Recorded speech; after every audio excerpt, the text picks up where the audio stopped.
Welcome to our new video. साढ़े सामने बैठे ने Palwinder Singh ji who is 34 years old.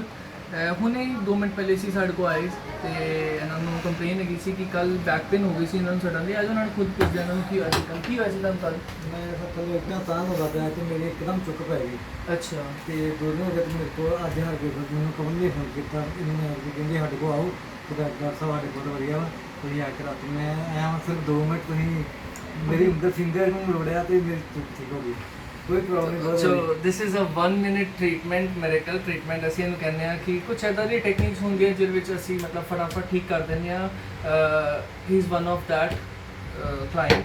ਤੇ ਤੁਸੀਂ ਖੁਸ਼ ਹੋ? मैं बहुत खुश क्योंकि मेरे को सर जो मैं सर मेरे को ठाणे हो जाता है तो हुण ते मेरे को जिन्ने दिन थल्ले हथ हो गए।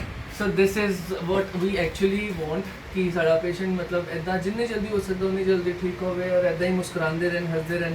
तो हुणे वीडियो बनाने तो पहले काफ़ी हस रहे सी कि की हो गया मेरे। सो असीं अपने दर्शकों को दसदे हैं कि कुछ भी चीज़ होवे इलाज संभव होता है। कम से कम राइट डायग्नोसिस करो का कुछ ना कुछ सोल्यूशन जरूर मिल जाता है। इदा ही सानूं प्यार देंदे रहो। Stay tuned. Thank you.